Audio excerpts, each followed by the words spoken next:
All right. Welcome back or welcome to the Naaman Creative Show. I'm Josh Naaman, your host, and I also founded Naaman Creative, and we produce this podcast. So if you find yourself here, that's where you are. And we have no shortage of great guests. Today is no exception. So riddle me this. What happens when a burnt out graphic designer jumps on a plane to Bali and comes home with an idea blooming in her heart? Well, you get the Roaming Petal. And the person behind it is sitting across from me and with flowers in between us that she gave us, Erica Holland. And she's a traveler, a creative, and a community builder who believes in the healing power of flowers. Whether she's leading a meditative floral workshop or helping you set intentions with your bouquet, Erica is changing how people think about art, energy, and the everyday joy of flowers and purpose. We get to work together because she's also the treasurer of NPI, which I'm vice president of, so that's pretty cool. And I'm just proud to call you, Erica, a partner in creativity because we are in the same realm. So I appreciate you coming on the podcast and giving us your time. Welcome. Of course. Thank you for having me. I'm so excited to be here. And that was an amazing introduction. I do what I should can. use that as my intro for life. You can clip it because Great. we just talked about you're a clippy. Yeah, I am a clippy now. Who knew? It's a new term. If you want to be a clippy, let me know. Yeah. Well, you do very well at marketing your business. Thank you. And that's like one of the many things that I feel like you do well. I think has a little something to do with your advertising and design background. Yep. And honestly, since we're talking about it, maybe you could start us there on where you were. I know you were big on traveling. Didn't you live in Australia for a bit and you didn't live in a home? Yeah. Kind of a wild backstory. Yes, I went to school for visual communications, graphic design, what you kind of do on your day-to-day basis for the most part. I stuck with it. Yeah. I dabble here You and do. there still. I kind of miss it now that I get to do it for like funsies and not like all the time. Sure. It's more entertaining than when I was like in advertising and working in an office for like 70 hours a week and never sleeping and Grinding. yeah. Yeah. Staring at a computer screen. And I was like, something's wrong with this picture. This is not what I went to school for. But yeah, after college, I basically went and lived over in Australia for a year because I wanted to just kind of experience new place, new culture, get out of the, normal society standards that I'd been in my whole life growing up, and just experience something new. So I solo traveled. My graduation ticket was one-way ticket to Australia. I didn't really have a plan, but a one-year visa. And I had a job actually in a design studio when I was there. That was kind of the only thing I set up prior. And I worked over there for like 5 months or so in Sydney. And then, yeah, kind of bought a car, which is a very common thing to do over there because there's so many backpackers that the cars are like $1,500 to buy like a really old like Ford Falcon. Oh, really? Is that what you had? Yeah, that's what we had. Okay. And yeah, we basically just like bought it in one city and then like drove it all over the country. I did a little road trip from like Sydney all the way down the coast to Melbourne up to like Uluru in the middle of nowhere. And then we flew over to Perth and came back and then kind of went up to Cairns and then drove all the way back down the coast from there. So kind of drove all over the place. Had 2 different cars actually in that time span so that we could leave one in one place and get another one in another place. And yeah, we would just sleep in the car and like camp out in these cool beachy towns. And I'd say it was like the best time and simplest time of my life because we had like nothing and we were backpacking for the most part and working. 2 of my favorite jobs I've still ever worked to this day was door-to-door sales and dipping people's hands in wax. What were you doing that Which for? was a wild. Where or what? Like, why are you dipping people's hands in wax? For money, Josh, obviously. Well, yeah. Is it like so they can peel you it? never did that? I What can't. do you mean? I can't say I have. No. So like as like what we would call like carnivals here, they call like shows or like fairs, right? Like state fairs. So they had like booths where you could like, if you ever been to the wax museum, they used to do this, but you can like make a peace sign with your fingers and then like dip it in wax and then the wax would harden and then you could like color the wax with like other fun colors and then it would harden and then you could like put it on a base and now you have your hand forever in wax in a peace sign. Oh, okay. Well, that sounds fun. People buy that. People buy anything. For whatever reason. But it was so fun because it was like, I don't know, we were just like dipping people's hands in wax and, selling them. But it got me into like sales because I did door-to-door sales when I was over there, which is something I never thought I would do. And I loved it, which I would never do in the US. That's But wild. there it was just like people are so nice. It was such a cool just like way to see the city, honestly, because I was like a foreigner. I didn't know really anything about the city, and every day we'd be out in a different neighborhood knocking on doors for 5 hours. So that kind of opened my eyes to like the sales and like not the traditional like go work for an employer for like a 9 to 5. And I feel like it like broke me, I say, in like, I don't know, a good way or a bad way. But I was like, wow, this is a way different form than like I was taught or knew. And so, yeah, when I came back from Australia, then I was like, okay, I got to start my career in design because that's what I like went to school for. And now I'm back after my year of traveling. Let me do that. And so I worked in advertising, and I burnt myself out very quickly working in advertising. And I mean, not all design is like that, right? But like advertising is very crazy land. Sure. And I, after like a few years of being in an ad agency in Tampa, actually, I was like, I need to travel again. This is draining me. And so I went to Bali because Bali had been on my radar since I'd been in Australia, because to Australians, Bali is like our Mexico, right? Oh, Like okay. it's cheap, it's close, it's easy, it's beachy, it's, whatever. There's lots of resorts. So everyone had always talked about Bali, but I had like never been there, and I had gone to Thailand when I was in Australia. So I kind of knew Asia a little bit, but it was always like in the back of my mind, I wanted to go there. Now this is pre-COVID. So at the time, not a lot of people were working remote, like at all. And so that was one of the top spots for like digital nomads to like go and work remote. Uh-huh. And so I had left my job, and I was like, I'm going to freelance and start my own graphic design company and do branding and websites. Heck yeah. Funny enough. And so I was like, I don't need to be in Tampa to do this. My clients, I'm just talking to them through email, and like I'm doing everything on my computer. I don't need to be sitting here. And so I was like, where do people work remote? And Bali always came up on like the radar as one of the top places. So I was like, let me go see what people are doing over there, because I want to surround myself with other, kind of like-minded creative entrepreneurs, people doing cool things, love to travel. And there was already a community there for it. So I was like, all right, let's go explore it. I absolutely fell in love. I still want to go back and like need to go back. And I have friends that still live there now to this day.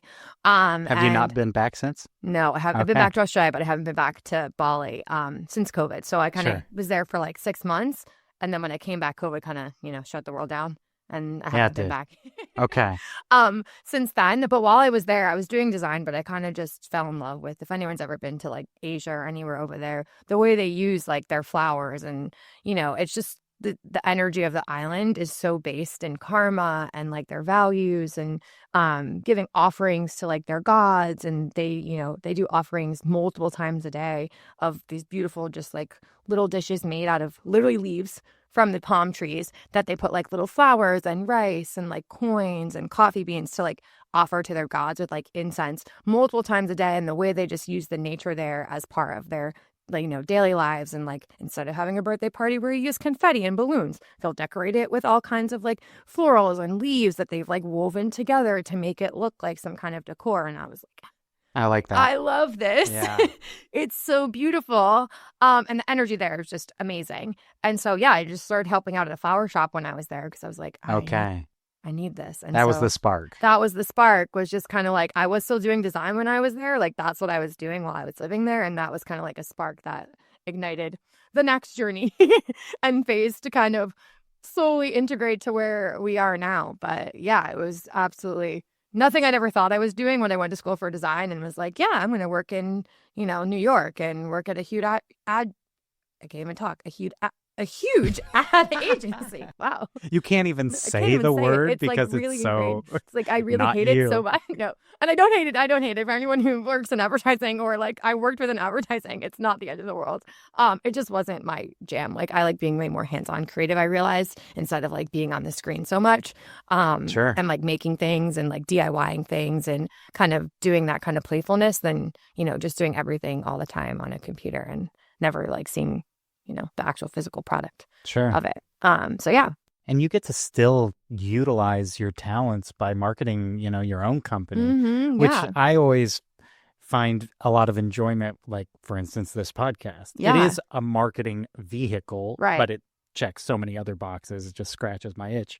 But you get to work on your own company instead of always doing it for others, and it feels good. It like Yeah. warms your heart. You're like, yeah, that's mine, and that's for me to grow. Mm-hmm. And you have a cool name, a cool brand that fits it, and you're constantly doing things, which I'm always impressed about because, your business is so niche. Yeah. It's Very. very specific, but that's not a bad thing because of that, I think, is driving your success. Because once someone learns about you, it doesn't like go away. Like, for instance, Naaman Creative, it can go away in someone's mind. We do our best to do unique stuff, so it Yeah. doesn't. But it's like, oh yeah, we're a creative production marketing agency. Yeah. And it's like, okay, you and 1,000 other people in Right. stone's throw. Yeah. But oh yeah, we do flower arrangement workshops. Yeah, people are like, what is that? Exactly. Yeah. You help people ground, recenter, and something through your beautiful and fun flower arranging workshops. Relax, ground, and recenter through Wow, beautiful, so fun, close. and creative flower arranging workshops. That is the power of hearing each other talk every Wednesday morning. Say the same thing every morning now. It works, though. Yeah. I probably should do a better job of that, but I just... Well, it's always hard too in that group because, like you said, like what we do is like you can be like, hey, I'm a creative agency. Hey, I'm a lawyer. Hey, I'm a financial advisor, right? I get up there and I'm like, hey, I'm a flower lady. Like if I don't give some kind of like context, 'cause I'm not a florist. And so like people are always like, oh, you do like weddings and you do this. And it's like, we do classes. Like we teach flower arranging workshops. We don't necessarily like sell flowers, not yet. But, that's not what our concept is. Like our concept is empowering other people to create arrangements. It's like if I don't say this like crazy little tagline, I feel like every time if anyone's there who has no idea who I am, right? They're like, what's a flower lady workshop creative, because there's so much that could fall under with flowers because people would usually think, oh, she has a flower shop. Yeah, she sells flowers. Right. She sells flowers. Yeah. And our whole concept is that we want to like empower other people to go out and get flowers for themselves so that they can bring flowers back into their lives more for themselves, for their friends, for their family. Don't go to your local florist, please, by all means. But like, you don't have to always spend hundreds of dollars on flowers, right? You can come to a workshop, learn a few things and then, get flowers when you're at the grocery store, get flowers when you're at your local farmer's market, right? And then you can put together a beautiful arrangement for yourself. And it's more about the empowering and like fun aspect of creating it versus just like picking up a bouquet and putting it in water and calling it a day. Right. Yeah. It's almost the process as much as the final product. Like you gave me these beautiful flowers when you walked in. They're yellow on brand, which is totally intentional. Correct. Yes. And like, giving me this, it looks great and it's nice, but also like knowing that you put heart into it. And now it's, obviously going to go to my wife and girls when I get home. There's something very special about that. And like, I don't know. When you had mentioned about birthday parties and the differences there, I'm like, yeah, we're buying like a bunch of plastic and paper and hanging it up. Yeah. How special is it that they use flowers and things like that, which is way more beautiful, way more natural, and resourceful. Yeah. So I totally dig that. So I guess because I'm wondering how you landed on, okay, this is what the Roaming Petal is doing right now. At least to start, you landed on workshops. Is that because you enjoyed the process that you learned so much and you wanted to bring that here? Because was there a tug like from the business side of you saying like, well, no, just like start a shop and sell flowers and workshops can be integrated, or was it right away workshops is the thing? Did it hit? So that's an interesting question. And like, I think it came from when I was sitting literally on the floor with these Balinese women. This was not a fancy flower shop that I worked at in Bali. You have to keep in mind, like, the nice places you go as a tourist in Bali are nice places. The places that like the locals, like some work at, own, whatever, like it's still very third worldy over there, right? So like this flower shop is literally like 3 walls and like a garage door that opens and closes, right? With like tile floor and like buckets of flowers and water and supplies all over the place. So no tables, like Really? one table to like check people in and out at and like wrap some stuff up on. But like we would sit on the floor of like, and it was probably the size, like maybe a little bit bigger than your office. Wow. And yeah, we would like sit on the floor and just make flower arrangements. And only one woman there spoke like English. fully. Everyone else was like very broken English, and I speak no Bahasa. So like Bahasa. yeah, which is like the Balinese like version of like Indonesian essentially. They have like their Okay. dialect. And so yeah, sitting there like every day when I was there, and I didn't do it for 6 months when I was there. I did it for like part of the time. Hmm. And I was just like, wow, this is bringing back like so much more of that hands-on creativity that I was talking about that I didn't realize I was really craving from like being on the computer so much, and kind of like lost connection with almost, because I was like, I have to work, I have to make money, I have to work and do this and blah, blah, blah, blah. And like, this is what I went to school for. So I must do all of these things and check all the boxes and like, whatever. And I was like, this is really just kind of like therapeutic to sit here and make flower arrangements and learn about flowers. And like they were showing me and teaching me things that were not crazy concepts. And I mean, yes, I have a creative background, so like it's probably a little bit easier to dive into like, picking the right flower colors and things like that, because naturally my eyes pick up on that kind of stuff. But they weren't teaching any crazy insane concepts. Like everyone's like, I'm not creative, I can't make flower arrangements. It's pretty much like a math project. Like you put in these amount of flowers in this arrangement in this order or this shape, it looks good. It's not going to look exactly the same as like mine or your, it might look a little different, but there's kind of a math and science to it. And so, yeah, it was just really fun and therapeutic for me. And I was like, wow, I want to do more of this. And like, I was looking for ways to do it in the US, and there weren't options to like explore it essentially. What And do you mean by there weren't options? Like a franchise or no, so established businesses? I wanted to just like come back and like take flower classes. Like that's what I wanted to do, because I was like, was like, this was a fun thing. I want to like continue doing it. No one's going to hire me to work at their flower shop, but I don't really have experience. And like, it's one of those things where it's like, we want someone who's a newbie but has experience, but like, we're not going to hire you if you don't have experience in a flower shop situation, right? Or you get hired and you like clean buckets and like whatever. That's like the pipeline of people. Like you sweep the floors and clean the buckets, and then you move up to like, oh, now you can make like the bases of the arrangements, and then you can put the flowers in and whatever it might be. And so like I didn't really want like a job in it. I just wanted to like take flower classes.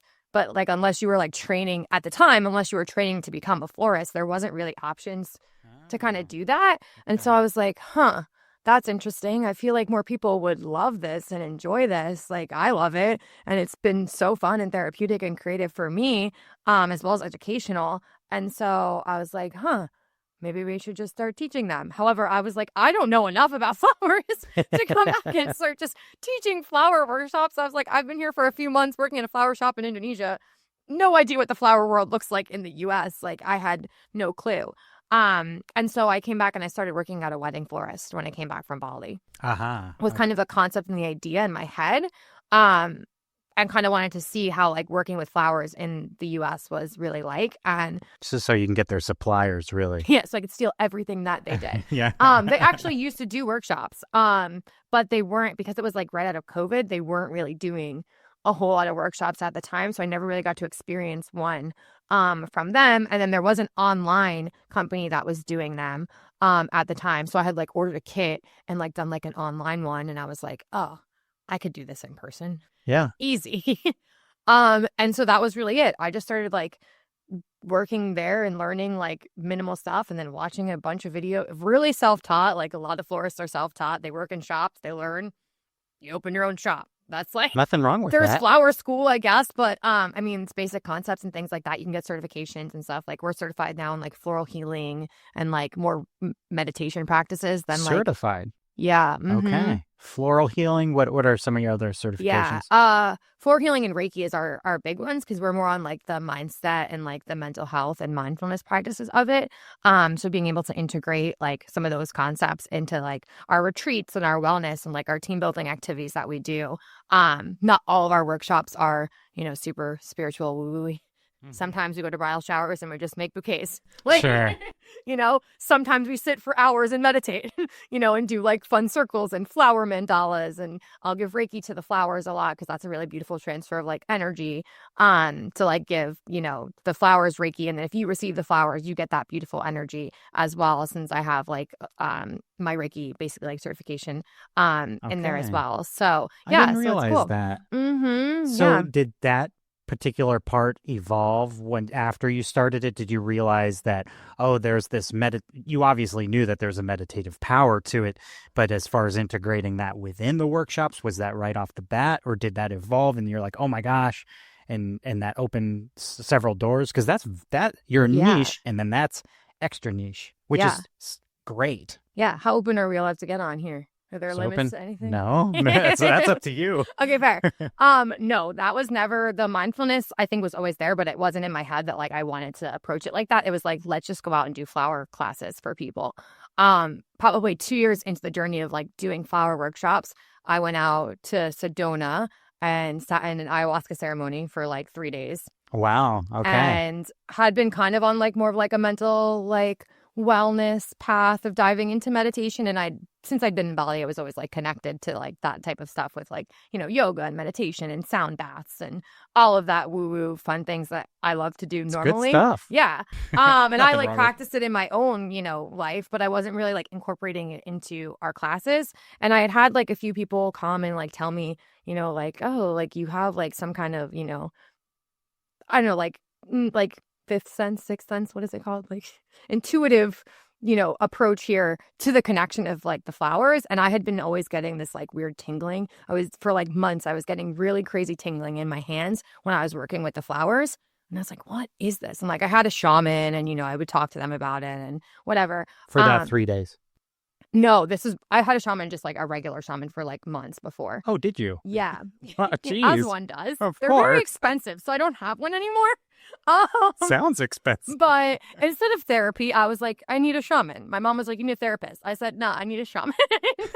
And she was like, okay, whatever you need, just do something. I said, okay.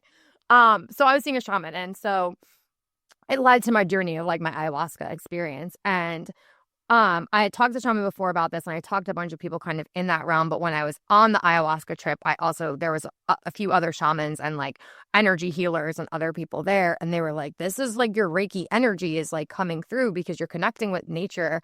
And like you have this like inside of you, that you can connect with it and like share it, but like you're not doing anything with it, so your hands are just like feeling this feeling, but you have nothing to like do with it. It's just like you're feeling it and it, but like you're not trained or have no idea like how to then share it back or like give it back or use it for yourself or other people essentially. And so like it's kind of almost a feeling.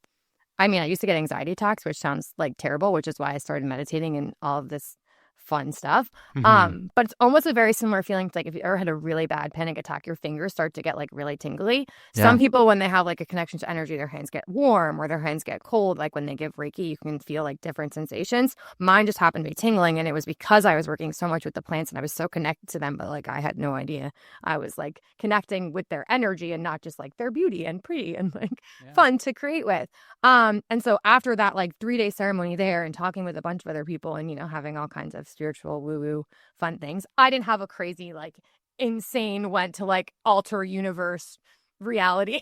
I wanted to know journey. about what that was. We basically sat for 3 days, and like the first day was like super like visual, like that was more of a visual thing. It gave me more like insights into like what I should be doing with the business and what kind of like pulled out more of that like mindfulness approach, more of like the connecting with nature. There were like visions of me, like actually really funny because we're working with 15th Street Farms right now. And I told them the first time I went there, I was like, this was like 2.5, maybe 3 years ago. I had such a vivid image of these really long, like wooden tables. Have you ever been to 15th Street Farms? No, but I've seen pictures. Okay. I had this very vivid image of just these 2 very long wooden tables that were empty, and they were under like a covering in like a huge like garden field, and like I was there and they couldn't figure out like why I was there. Like I was like there to do work stuff. I couldn't figure out what it was, but I was like in this place and this very vivid thing came to me, and I was like, okay. And it was like, should I set this up for like dinner, classes, like flowers? But there was gardens all around me. So it's like I felt like there was a calling to like bring people there. Like that's what it felt like. It was like, here's your space. This is where you need to bring people to. I'll never forget the first time. I literally have chills now. I'll never forget the first time I went to 15th Street Farms and I walked in there, and my friend Tina, who like works events and stuff there, who I've done sound healing with and all of this stuff with in the past, I was like, oh my God, Tina, you're going to have like crazy chills right now because this is wild. But like, this is so much of an image of like what I saw in my head like 2 years ago when I sat in this ceremony, and I had no idea what it meant then. And I still didn't know what it meant kind of even to this day. And so it was just like a very weird, like coming togetherness of it. And that's where like, I feel like through that ceremony of like the different days, like the one was really visual. The other was really just like emotional, more like family connections came through in that one. And That was the second day? yeah, I was like, I was crying. I think it was also Father's Day, and like I wasn't with my dad, and they were like doing, Oh, boy. all like inner child work, and I'm just bawling my eyes out.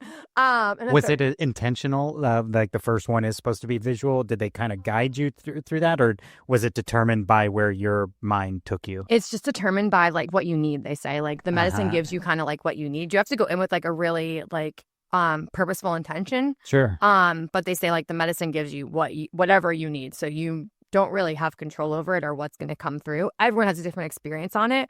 That was just like how mine kind of worked. And the 3 days I felt was like a nice like flow because it gave us like, it was kind of like breakdown. And then the third day I kind of felt like, oh, this is like a completion of like the visual, the emotional, almost like a meditative third day for me. It wasn't an intense third day at all. And I felt like, okay, now here's all this information, like take it with you. You kind of knew what to also expect with the medicine of Right. like, okay, and now your body is adjusted to it. Yeah. Because 3 days is not a short amount of time. And when you're talking about a substance like that, like for instance, mushrooms, 8 hours feels a lot longer than 8 hours. I'm wondering how long each day was when you would wake up. What was kind of the day like? Yeah. I mean, The so you do it time? at night. You do it overnight. So like ceremony doesn't start till like 8 or 9 at night. I Oh, honestly really? don't remember. Yeah. And so you sit in ceremony during the evening. Maybe it was like 7. I don't remember the exact times, but it's in the evening. And so you take the medicine in the evening, and then you like sit in ceremony for however many hours with the shamans. And then they basically like after a few hours, depending on how long the ceremony was, it was probably like 4 hours maybe. Then you like slowly start to come off of like the medicine, but the medicine stays in your system for a really long time. So like even like a month after, you still have it in your system. So like the next day, you basically go to sleep. Like we watch the sunrise because like it's late, and like ceremony ends like maybe like 1 in the morning or something like that, 2, 3. It could go whenever. Like there's not like this is the hard cutoff time. It's very like intuitively planned. Where like it feels like Sure. now we're going to end the ceremony. Yeah. Everyone's in a good place. Let's like conclude, and then you can just go off and like sit where you want.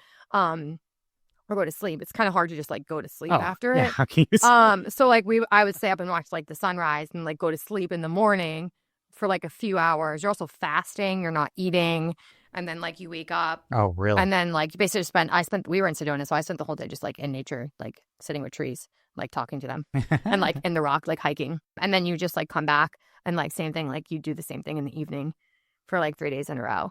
But it really opened up, like, that's where I felt like I really got into like the mindfulness part of it, because I saw like how important it was to have like, not just this experience for me, but how important like it is for people to be able to have this power of connecting with nature, which is why, we've done our flower meditations in NPI numerous times. I'll probably do it on Wednesday when I present again, because it's just an easy practice to do that a lot of us are so disconnected from, because we're sitting on our phones, we're sitting in our computers, we're driving, we're running around with the family, kids, whatever, our own personal lives. And we don't take the time to just like stop and be still and like 100%. present and connect with our senses or with nature. And so my way of helping to bring that, back to everyone is bringing that into like our flower classes, whether it's like a mini flower meditation where, you're walking through breath work and looking at the flowers, smelling them, touching them, all the fun things, just to give yourself that time and that connection to nature, because so much of us are missing it and craving it, and we need it. And we don't even realize we need it. Oh, yeah. And just even having, like the flowers here right now in front of us, like their energy makes the room a different space. And like, it helps heal your nervous system and your body when you can just sit and reset with them for even just 5 minutes. So yeah, that kind of brought in more of that. And that's where I went down the path of like, oh, let me explore Reiki. Let me explore floral healing. I had been on another retreat where I was at Deepak Chopра's wellness retreat. And one of the leaders there had told me, I need you to write down flower dharma. And I was like, what the heck is flower dharma? I didn't even know what dharma meant at the time, which is like your purpose. That's what dharma is. And I was like, what? They're like, you were meant to help She had no idea what I did. She was like, She didn't know what you did, and she said that? And I wasn't even really doing like this at the, like, I was like an idea, but I hadn't really like dove into my business at all. And she was like, you're meant to help people with flowers. And I was like, what the heck does that mean? Wow. And I was like, okay. And I was like, I don't want to be like an herbalist. She's like, no, not like that. Because, that's like floral essences and herbalists. People always like confuse us with that too. When we say like, oh, we work like intuitively with flowers. It's like, no, we're not making like tinctures and stuff. We can, but like, that's not what we do. Yeah. So I was like, what's floral healing? Like there was like not a lot on the internet about any of that. And there's still not a lot. SEO is like great for you on this stuff. Yeah. Well, it's always exciting because we always get like inquiries from like New York and like California and like Texas. And I'm like, how did you find us? And they're like, Google. And I'm, what do you do with those inquiries? Oh man, do you have an idea? Because I'm like struggling to figure out like, do we fly to New York and do a workshop? Yes. Or yes, like you just they pay premium. I know, that's what I'm like. I don't like, for the right people, sure. Like, great. Yeah. But yeah, I think like, I'm always like, I wish we could do more like out of the city or state, because like obviously those inquiries come through, but sometimes it's not even for big parties. So it's like, it's 20 people, like a private party, and I'm like, we're not going to come to Texas for you guys unless you pay us. A lot of money, I guess. I mean, put a price tag on it, because I think it's niche, and if people need it, and as you present yourself as like the expert in that area, people pay whatever. True. Also, you have roaming in we are the mobile. name, so you'd be feeding that. I don't know. We can keep talking about that. We can. If anybody listening has ideas, there you go. Please send them. Dr. Chris hit me up after NPI this morning, and he was like, "Hey, can we schedule a 1-to-1 and just talk strategy? Let's just like brainstorm." He just wants to sit down and talk brainstorm. Because, I love that. Yeah, and we were like, well, maybe we should record it. But anyways, always everything is content. Yeah, everything. Record it all. He gave him a clipper. It's fine. You're the Clippy McGee right there. Yeah. All right. Don't go anywhere. We'll be right back after this quick break. Whether you've got blog posts collecting dust, a big idea waiting to be shared, or a team with something to say, Naaman Creative turns your content into a powerful audio experience. From podcasts and blogcasts to collaborative sharecasts, we help you sound professional, reach more people, and build trust fast. Don't wait. Start your audio journey today at naamancreative.com.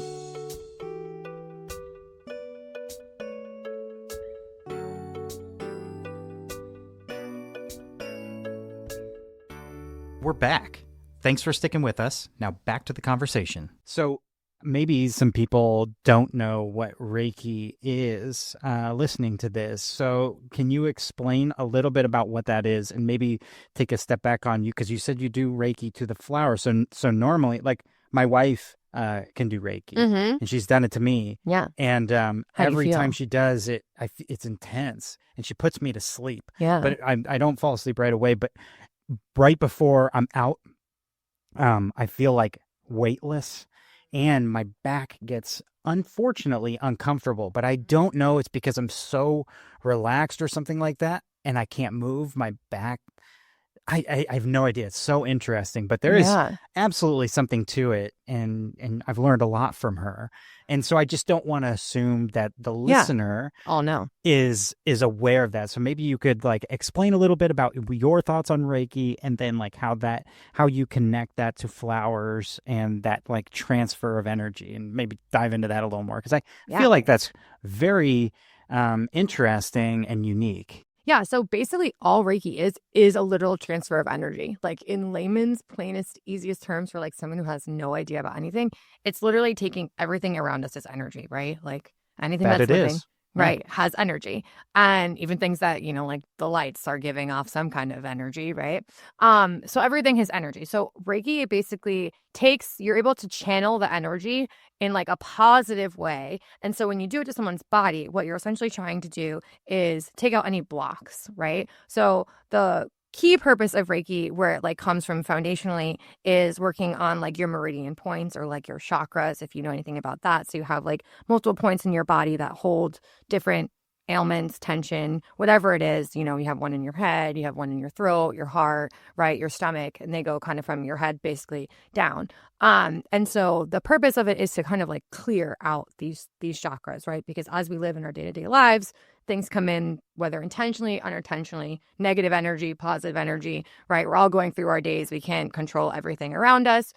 You're going through different things in your life mentally, emotionally, physically, and our bodies hold on to that, right? Because that's what we do. We take it all in. And then if we don't find a way to happily or positively let it all go, our bodies can get sick, right? We can have illnesses, we can have pain, we can have tension, we can, we all know that if we're really stressed out and really anxious, fight and flight mode takes over our body. We have anxiety attacks, all these kinds of things, which can show up in other ways in your body. And so Reiki is a beautiful way to help kind of clear like those paths. Like if you're holding it, some people hold like anxiety or stress or tension in their stomachs, right? That's like a lot of people have stomach issues mainly because of a lot of those things. I'm not a scientist or any of those nutritionists or anything about that. But a lot of stomach ailments like come from a lot of emotional trauma. And so if you don't clear that emotional trauma, like you can't stop eating apples to make your stomach feel better if it's like aching, right? In the same way, like if you're having an emotional ailment, you have to give it some kind of energy to release it essentially, or do something to help kind of clear that in more of an intuitive way, right? And so that's what the Reiki basically breaks up kind of that energy. So when we do it, you essentially can scan a body and see like what's blocked by a feeling intuitively. So by like you see by feeling. So, or a lot of times in Reiki, you can use a pendulum. So like if you're like super into this crazy land of things, if you know how a pendulum works, you basically hold it over someone. You don't move it. You hold it over a point of your body. So like if I was holding it over my hand, right? If an area of your body is blocked, it's going to rotate one way, right? Or if it's blocked, if it's like, it's going to rotate one way. If there's nothing going on, it's going to stay stabilized. And if it's okay and open, it's going to rotate the opposite way. So that's like a visual way if you can't intuitively like feel it. So like some people, if I can be like, hey, your throat chakra is blocked, and you're going to be like, what? No, it's not. I'll be like, cool, let me hold this over it. You can visually see it versus me just telling you. I can feel this, right? You need it to be cleared.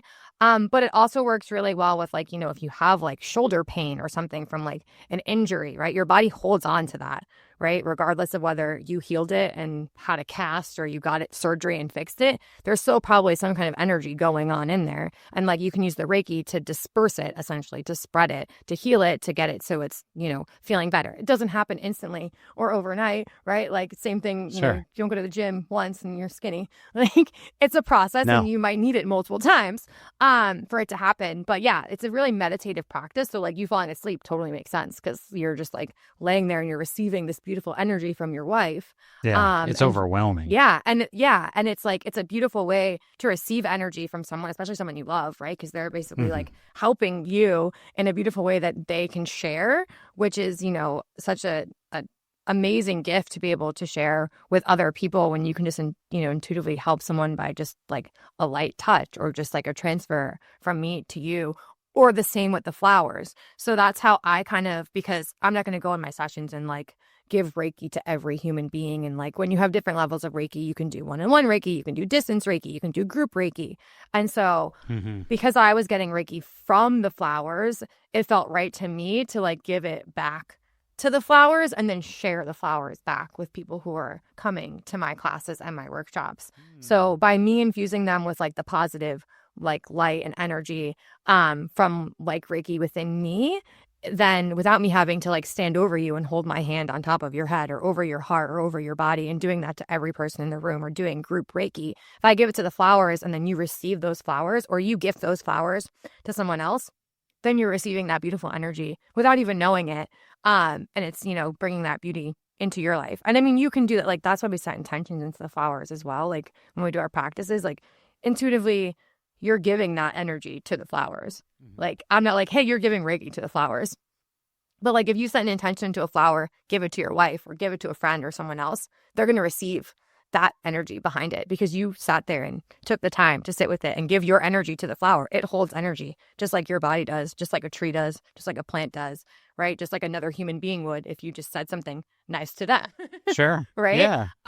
So that's how we kind of use it within our practices to like help spread some of that to other people through it. Yeah. Do you, thanks for the breakdown. It's Yeah. fascinating realm because like I'm, you know, quite frankly, a skeptic.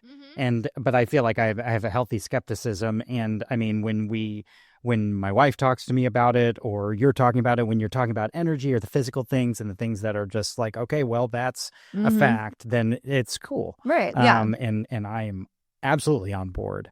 I'm wondering, you know how there's that test where you play like, I mean, for me, I grew up listening to metal music and I'm fine.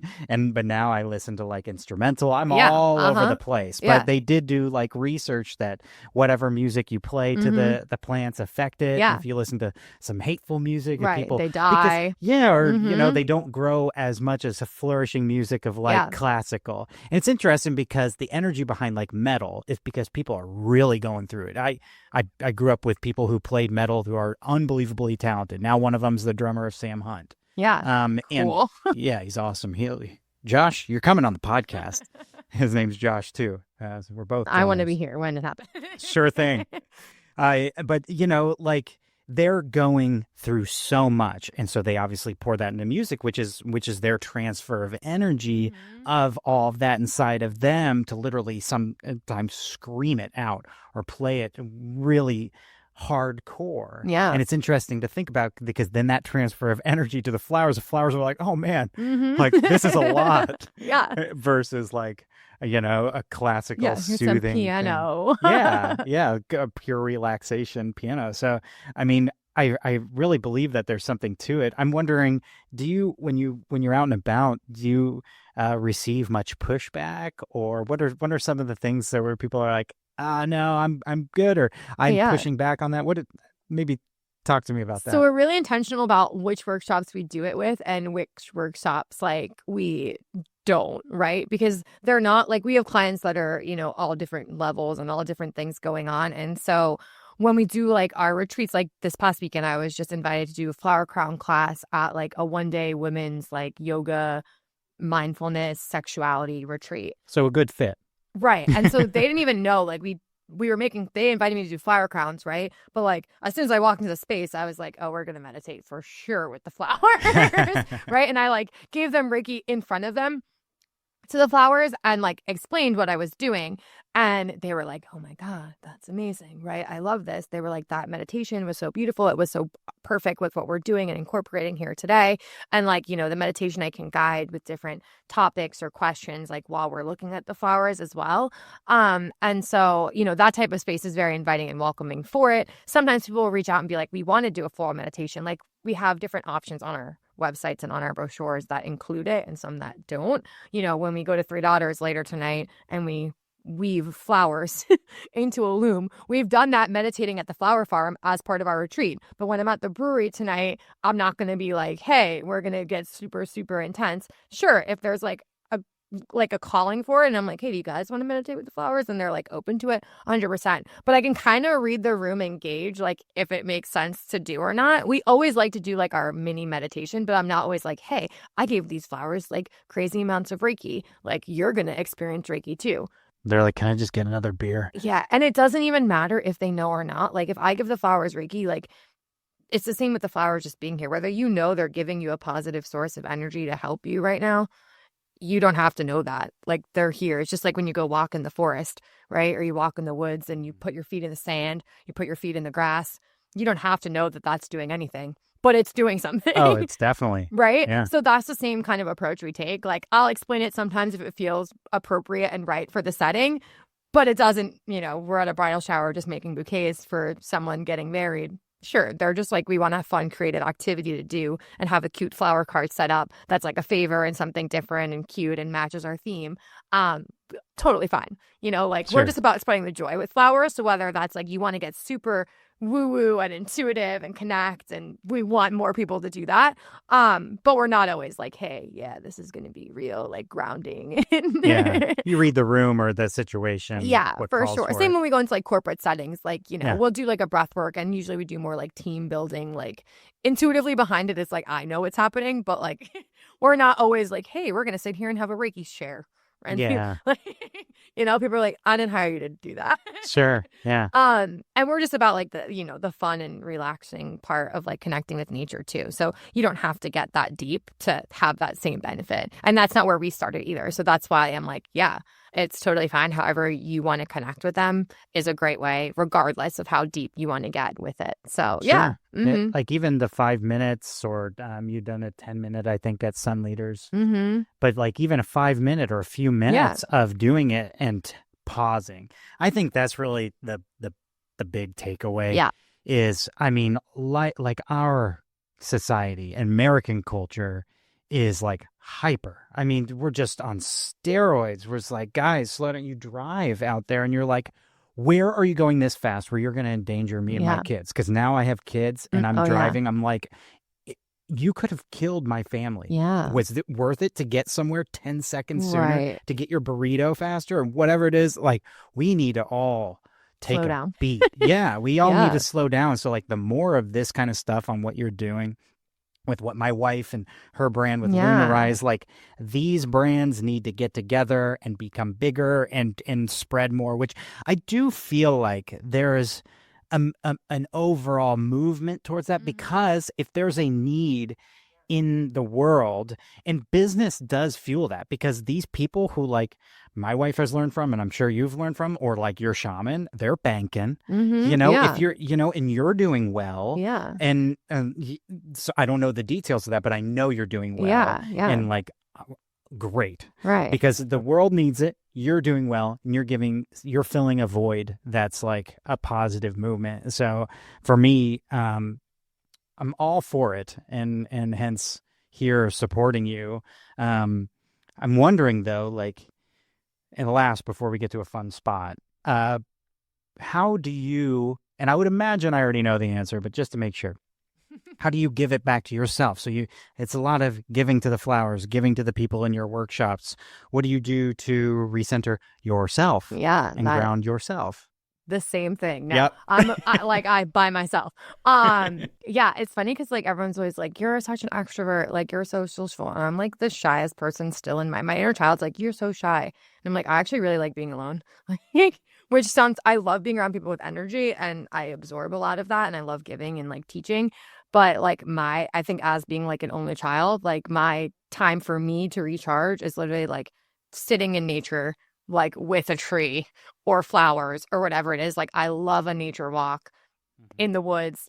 The beach here is a little congested for me. So sure, a natural beach somewhere else, sure, which is why I like to travel too, because then I can like really escape and like explore other places and like their nature. And that's always been my like go-to, is to just like sit by water, by a lake with the trees, walk around. And I just meditate on my own, like with the flowers. I'm big in meditating. I go to sound baths also. I also am big with yoga. So the types of events that we partner with I found those partners because I did those things for myself, right? I love those things normally. Oh, yeah. And that's kind of, our practice. Like, even if it's just a few minutes, like before I go to bed at night, I also give myself Reiki at night before I go to bed, because I'm like, I'm going to meditate every night before I go to bed anyway. I might as well reset my whole body. You give yourself Reiki?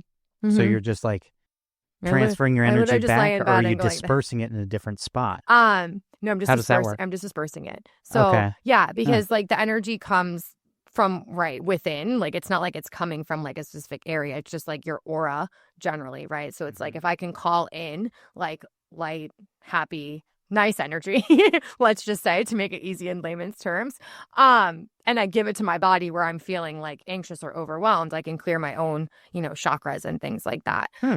As well. It's cool because I can use the pendulum like on me too, and I'll be like, oh damn, this isn't cleared yet. Okay, let's go back and like give it. But that's why, like, because I received a lot of energy from the flowers too, like if I sit and meditate with the flowers, then I can take that energy and also like give it back to myself as well. And so basically all the same practices that we do in our classes. That's why we do a wellness retreat twice a year at the flower farm, and like I basically put together an itinerary that's like, this is all the fun wellness things I like to do in 8 hours, and we do all of it at the farm. So it's like meditating, yoga, journaling, picking flowers, flower crafting, flower arranging, making like mandalas in the grass with flowers, taking floral baths, like just walking through nature, because those are the things that I love to do and they're helpful. And so the more we can share it, like whether I'm doing it by myself to heal me or with others, that's, the better it is. So yeah, pretty much the same practices. Yeah. It makes sense. And I figured that would be pretty much the answer. But I appreciate the detail because ultimately you're doing something that you love and believe in and that are passionate about and that you need. And it makes sense in regarding any business or someone pursuing something like those things. If they're in alignment, you're doing the right thing and you're going to be successful, in my opinion. So it's, now this has helped me put the puzzle together a little better because we've known each other for a while now, and it's nice and it pleases me that I know more about, okay, this is right. Yeah, but it makes more sense. It made sense, but now it makes really good sense, and I love that. So I appreciate you taking us through your journey, your trips, and all of that. My wife is like very eager to do ayahuasca trip. For 3 days, like I've done mushrooms, right? And that's like I feel like years ago I did it, and I'm still coming down. Yeah, to be fair, I've had very bad mushroom trips, and I'm like terrified still to this day. Yeah, it could be a lot, and it's not like you can go, okay, I'm done, abort. No, it was You're awful. stuck with it. I was like 6 hours. I was like, please get me out of this. I don't know what's happening. And I was in Thailand too. It was like one of those things where like, don't do it in a crazy place where you don't know anyone or take too many. All the things wrong at one time. And I was like, oh, this is the worst experience of my entire life. Oh no. So yeah, but yeah, it can be intense. And like they do say like, don't do it until like it feels right and you're like in a good setting and like everything is in alignment. Like I wanted to do it for like 3 years before I actually did it because it just never came in a way that was appropriate timing, felt right, was with the right people, was in the right place. And then when it finally all did, I was, this is so easy. Yes, just sign me up. Yeah. And so it's a lot. Like I don't know how people do some of that on a whim or whatever, but I feel like, for me, I've been very intentional about it. It's like, okay, this is a good time. I'm around the right people where no matter what happens. Yeah. Because it's so important. I mean, because everything is also exaggerated and sensitive and big. So something that you feel, well, that feeling might not go away for 6 hours because you felt it and you're in it. And it's hard to explain other than that. But it's very interesting talking about that. For me, it's fascinating because if you haven't experienced those things, hard to imagine that like, oh no, like you're just like exaggerating.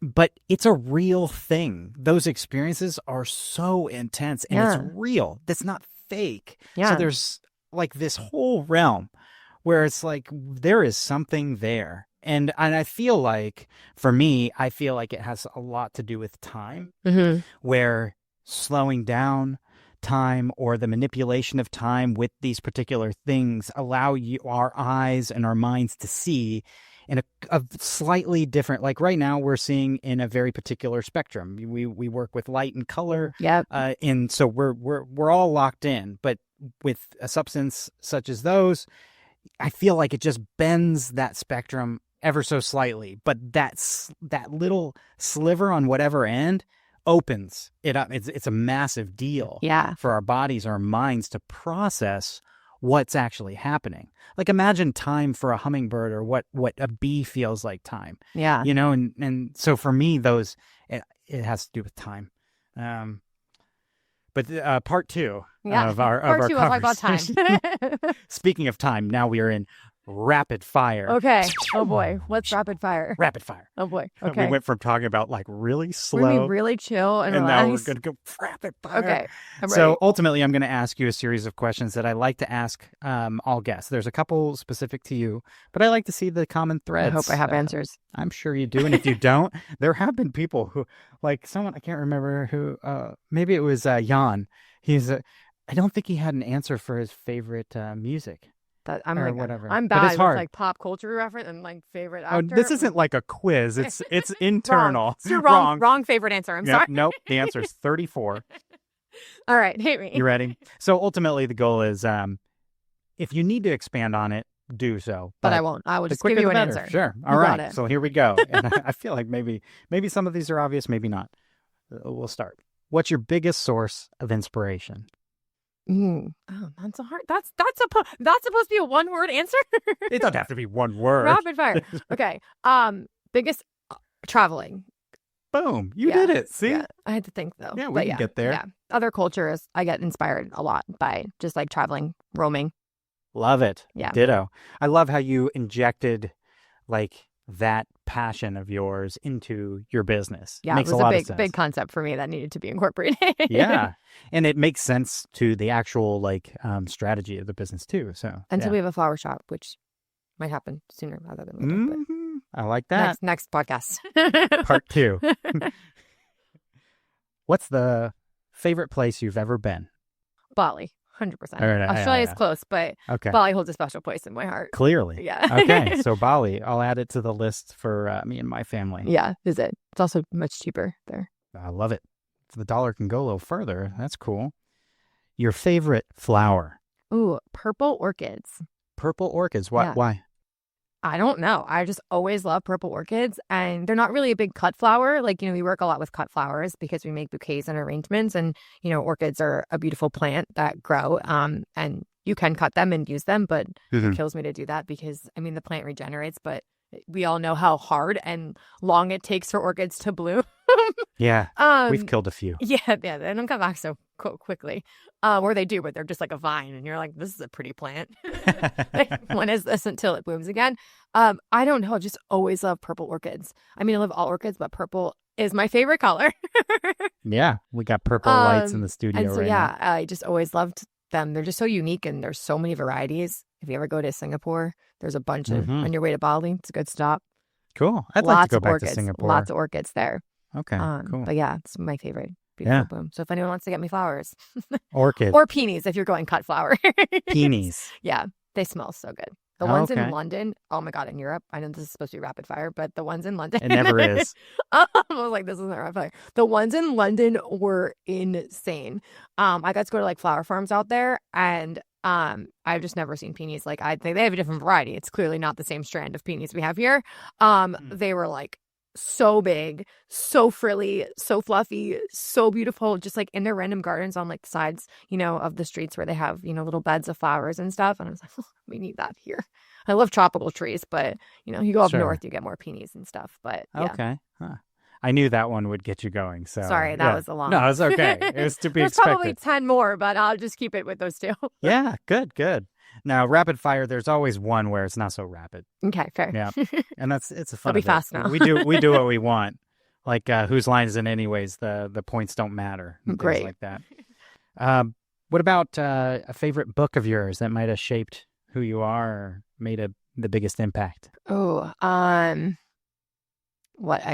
is it The Power of Why? What's that book called? The Why? I think something Something like Why. that.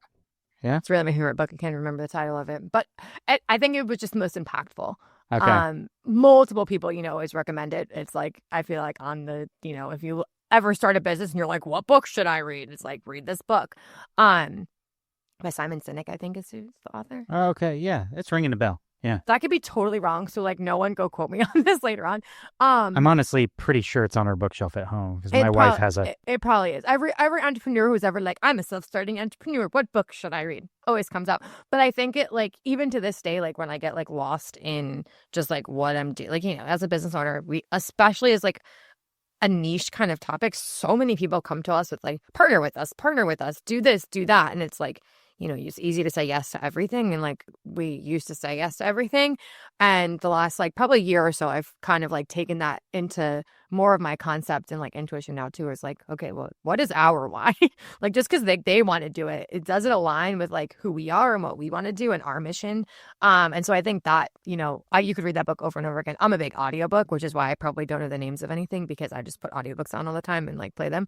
And I'm like, I don't know who this book, I never looked at the cover ever once, and so, yeah, that book has been kind of just more of like a reoccurring theme, I think, in my life that like has been utilized throughout different points of business. And now I'm kind of like, oh, I should read it again.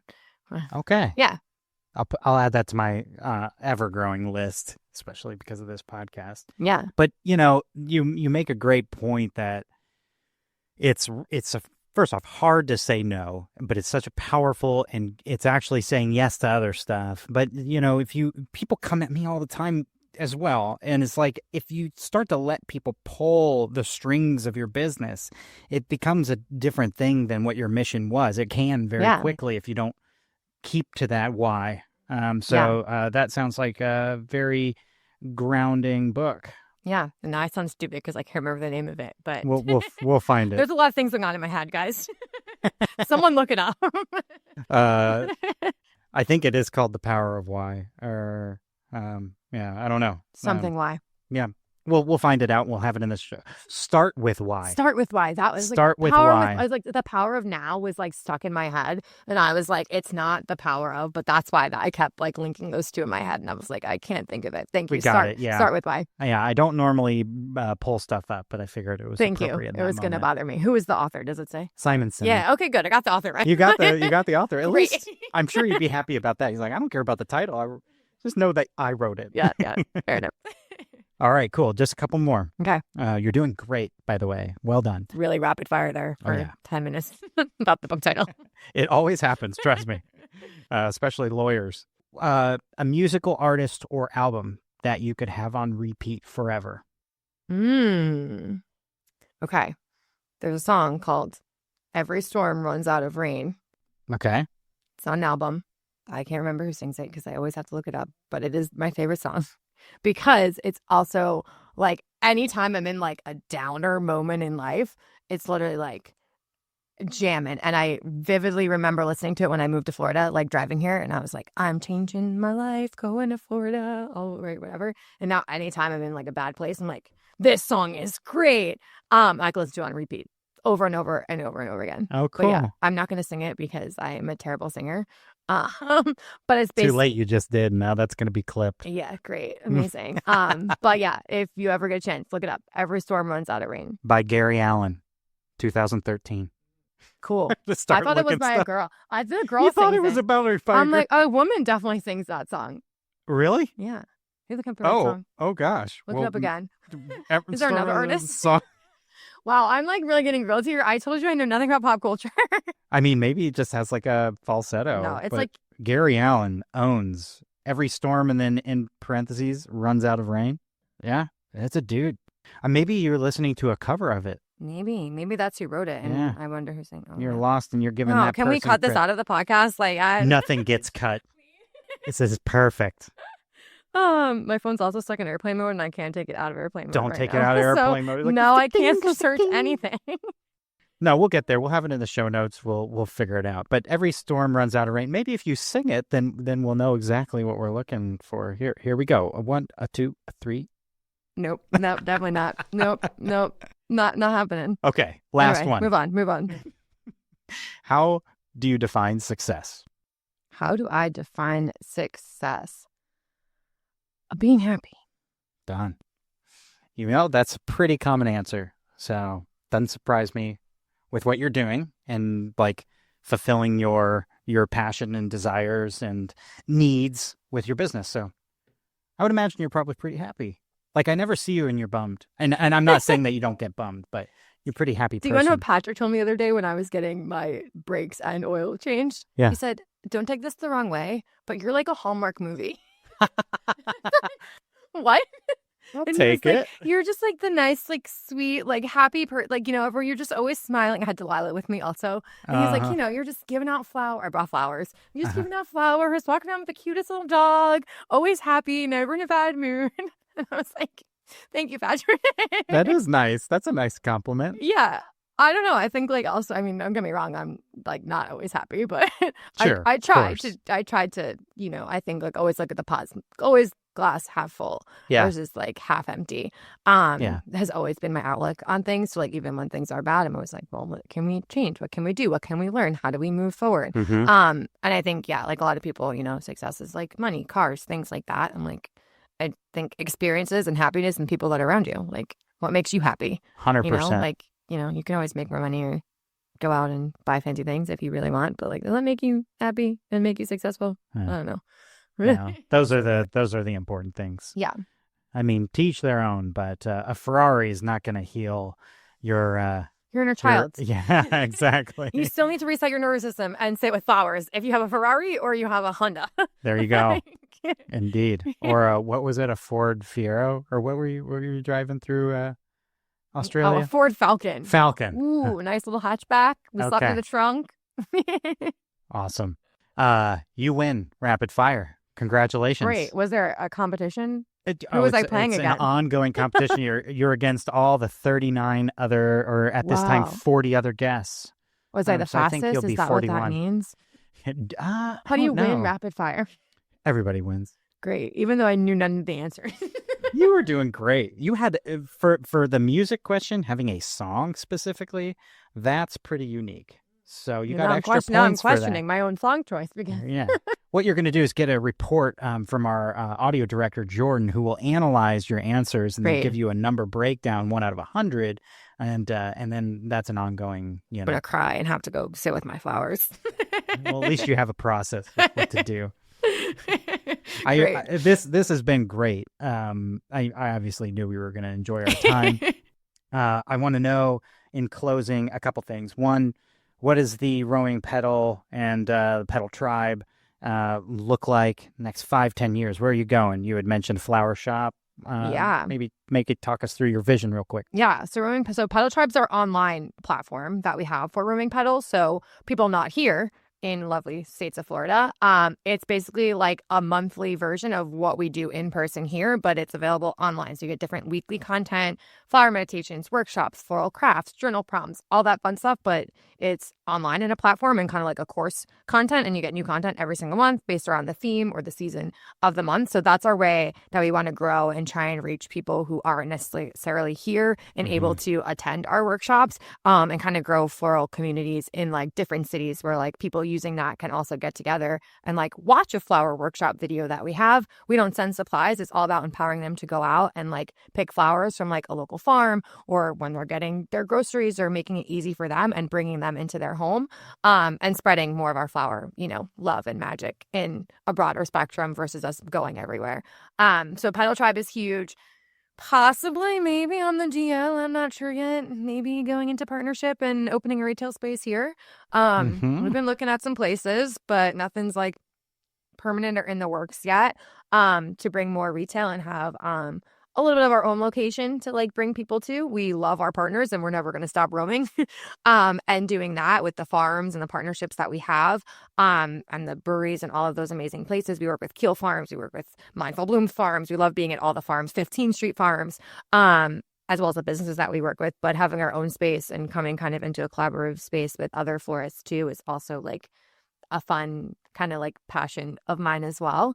I feel like that's inevitable for your business. And that's like like you said before, like, did you always want to start with the flower shop? I originally wanted a flower truck. That was like my original and then I was like, flower trucks are expensive. I have no funding. Let's just bring flowers to people's houses. Definitely. In buckets. Yeah. Way cheaper.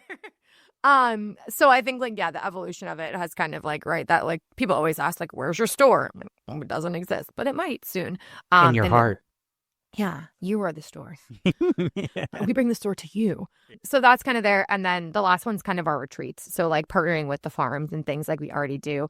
I would love to combine our traveling of like, we went to Columbia Flower Farms, this past year and like learned all about the growing there. I was in London. We went to the Cotswolds and went with like local growers to their farms out there. And so we already do our day retreats here, but the goal in the next 5 years is to do some kind of international retreat and go to farms in other countries so I can combine, our love for travel and love for flowers. And it's a different experience when you're working with flowers of a native country. Very cool. It's always different there. So, those are kind of our 3 main areas.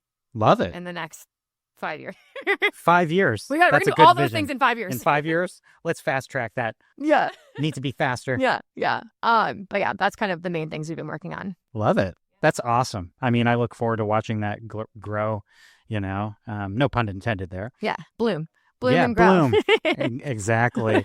I mean, you're doing really cool things, and I look forward to just continuing to watch like the business flourish because you're just doing really great stuff. Like it's good work and it's positive, and I'm all for that. We need more of that. So I appreciate what you do.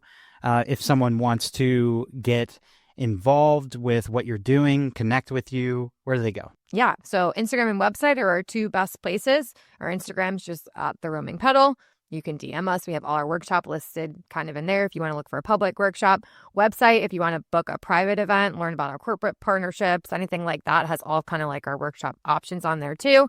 Our email's on there, our phone number's on there. There's a form on there you can fill out to get in touch with us. You can browse all the fun things that we do as well. But yeah, email. That's just, they say, that's theroamingpetal.com if you need. Everything's very easy. I was going to say it if you didn't Everything's say at it. the Roaming Petal. The Roaming Petal. The yeah. Roaming Petal. We're very good with our, our I don't know, company name is on all of our branding and all of our stuff. So yeah, or just come and like Perfect. say hi somewhere when we're out and about. Wonderful. Well, Come see us. hopefully you get some more people connecting with you on this because, Yeah. I mean, if they weren't intrigued by the start of this and you've stuck around, hopefully, I think you'll understand the power of what Erica and her team are doing at the Roaming Petal. So I really appreciate your time. You're obviously busy, but it's been nice to pause and just enjoy a conversation with you here. So thanks. You know how we have to end this though, right? You know what we have to say at the end of this podcast. I don't. What? Yes, you do, Josh. Well, you have probably, I'm sure what you have to say. What do I always say at the end of like? Oh, have a bloomingful Yeah. day. Yeah. Yeah. No, we have to say it like together. Like when we say goodbye, like goodbye, everyone. Have a bloomingful day. Okay, 1, 2. Have a bloomingful day.